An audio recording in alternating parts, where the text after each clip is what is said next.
Right, Shalom. First and foremost, I want to start this lesson off by giving all the praise, honor, and glory unto Yahweh, Ba'ashem Yahushai, Ba'ashem Rakakwadash. Double honors to the apostles and elders of Great Millstone. Honors to all the brothers who are fervently preaching the word in sincerity and in faith. Shalom to the sincere Akwath, and Shalom to the scattered Israelites who are amongst these heathen nations and look like these heathens.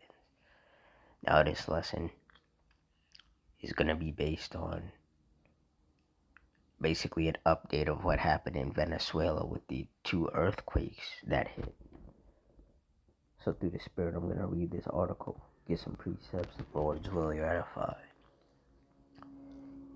It says Venezuela reels from earthquakes as death toll more than doubles. It says it took less than a minute for two powerful earthquakes to strike Venezuela on Wednesday evening. 2 days later, firefighters, soldiers, and volunteers are still digging through collapsed buildings in Caracas and surrounding areas. On Friday, acting President Delcy Rodriguez said on state television that 589 people had died and 2,980 had been injured. The death toll is expected to rise as thousands more had been injured. With emergency resources stretched thin, volunteers have been arriving at disaster sites, carrying their own shovels, hammers, and basic tools to assist rescue efforts.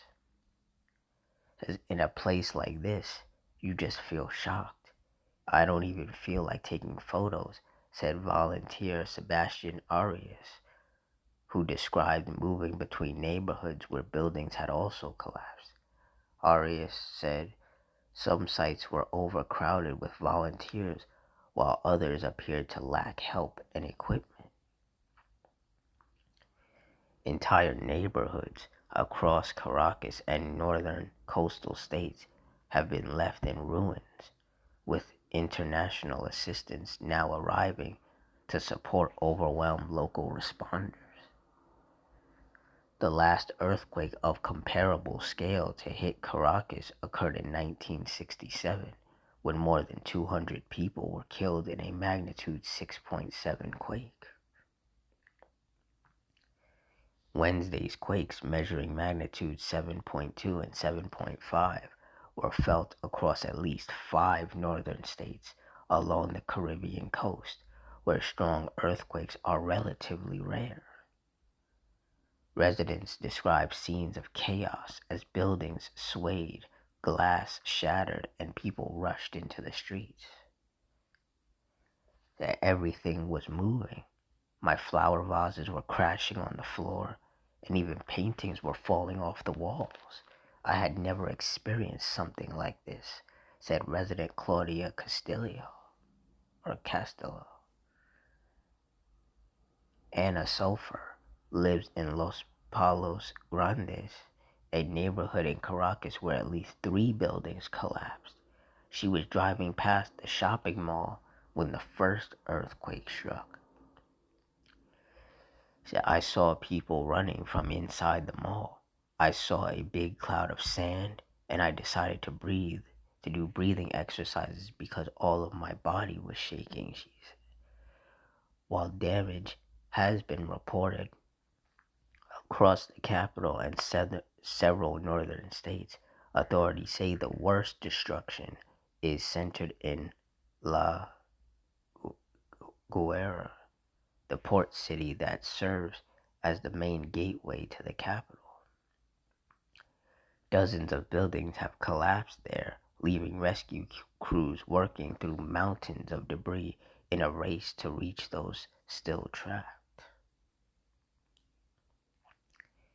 Venezuela's acting President Rodriguez met with the Army's general staff to coordinate emergency operations on Thursday. State security forces are being deployed alongside heavy machinery to clear rubble and support search and rescue efforts in the hardest hit areas. Rodriguez has declared a nationwide state of emergency and urged medical staff to report for duty as hospitals struggle with rising casualties. So we need all doctors and nurses to report to their places of work. We must take care of everyone who is arriving at emergency rooms, she said in a televised address. Authorities have closed the country's main airport after structural damage was found in the terminal roof. Schools will remain shut for the rest of the week, and residents are being urged to avoid buildings that may have been weakened. Several countries with earthquake response experience, including Mexico, Chile, and El Salvador, are sending emergency teams and medical supplies. The United States has also announced support, including rescue crews from Virginia and California and aerial imagery to assess damage in remote coastal areas. Secretary of State Marco Rubio said the priority remains search and rescue. The initial response is unfolding against a sensitive diplomatic backdrop between Venezuela and the United States.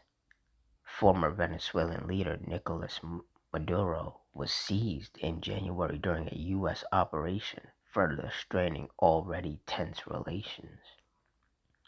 Rodriguez has only recently begun efforts to revive growth, with public services buckling under strain, hospitals short of equipment and medication, and frequent power outages leaving emergency response stretched thin.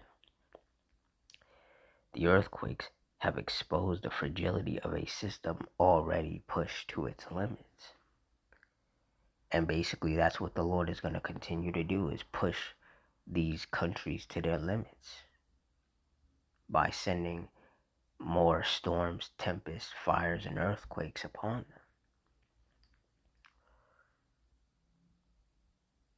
And basically what this was the Lord judging his people, because for the most part those Venezuelans out there are Israelites from the northern kingdom,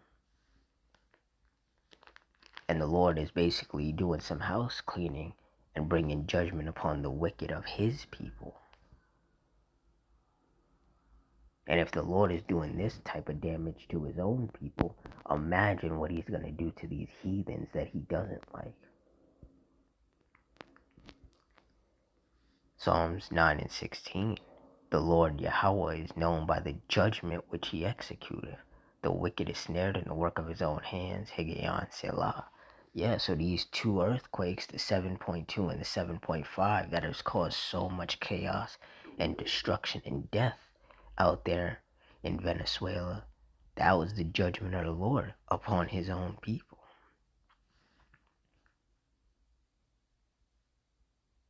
Because, you know, these Israelites out here, they are wicked, and the Lord is angry with them.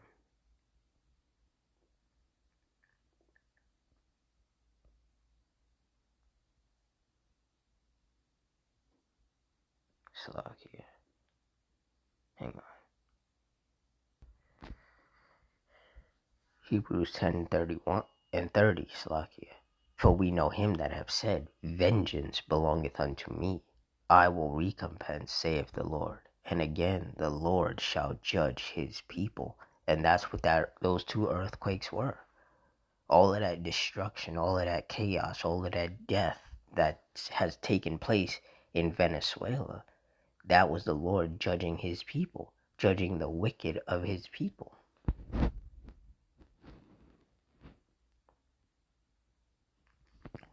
Isaiah 29 and 6, Thou shalt be visited of the Lord Yahweh of hosts with thunder, and with earthquake, and great noise, with storm and tempest, and the flame of devouring fire. And the Lord visited Venezuela with two major earthquakes, basically back to back. And this in and of itself is a sign of the times, a sign of the last days, because like it says in 2 Timothy 3 and 1, this know also that in the last days perilous times shall come. And when you look up the definition of perilous, it means full of danger or risk. We are definitely in times full of danger. Like, you can't look at what's happening all over the world with the fires, the storms, the tempests, the earthquakes, the power outages, the famines, the diseases, the riots, the wars and rumors of wars. You can't see all of these things happening and not think, hey, we're in the last days. And like I said, the fact that the Lord sent two major earthquakes basically back to back to Venezuela, which is full of his people, which are Israelites, and he caused all of that destruction and death out there. Like, what do you think he's going to do to places like America? You know? Or any of these other more wicked places.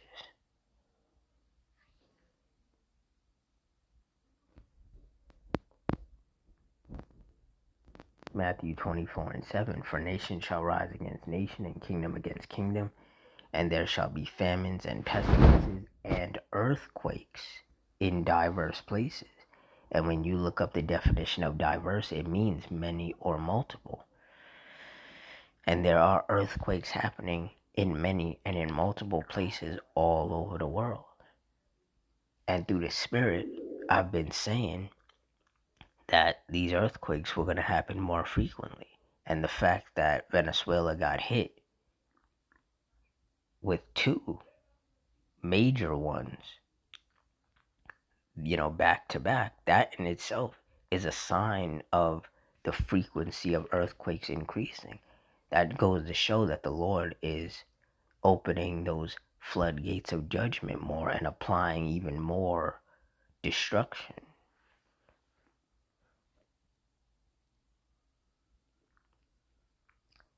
Second Ezra 9:1. He answered me then and said, measure thou the time diligently in itself, and when thou seest part of the signs pass which I have told thee before, then shalt thou understand that it is the very same time wherein the highest will begin to visit the world which he made.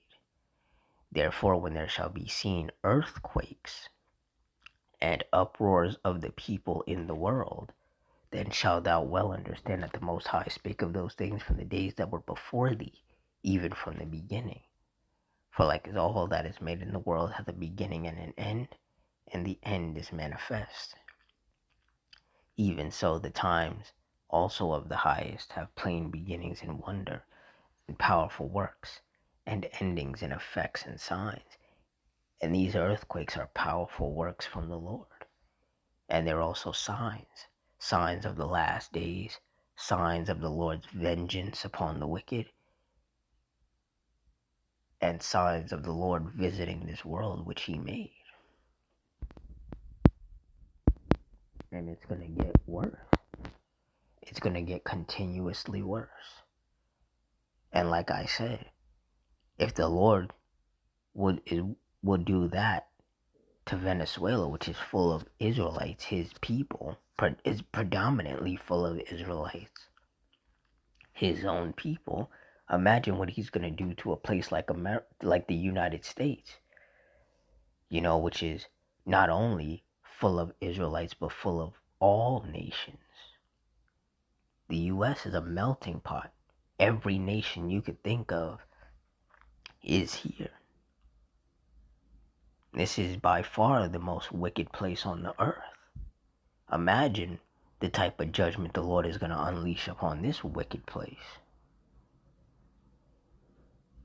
This is why brothers are constantly saying, we got to stay prayed up. You got to stay circumspect. You got to continue to watch. You got to continue to rehearse the righteous acts, follow the law, statutes, and commandments to the best of your ability, and constantly self-examine to make sure that you're doing things that are righteous in the sight of the Lord. Because we're seeing non-stop what the Lord does to those that are wicked and that he is angry with. And it should make you very afraid. Because like it says in Proverbs 19:23, the fear of the Lord Yahweh tendeth to life, and he that hath it shall abide satisfied. He shall not be visited with evil.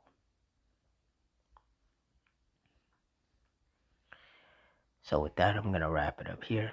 In closing, I want to give all the praise, honor, and glory unto Yahweh, Bahashem, Yahushai, Bahashem, Rakakudash, the Wadi Yahweh, Bahashem, Yahushai, for putting the spirit on me to do this lesson. Double honors to the apostles and elders of Great Millstone. Honors to all the brothers who are fervently preaching the word in sincerity and in faith. Shalom to the sincere Akwath, and shalom to the scattered Israelites who are amongst these heathen nations and look like these heathens. Hope you all stay strong, stay safe, stay fervent, stay circumspect, stay prayed up, and Adawan Ratazah. Till next time, Shalom.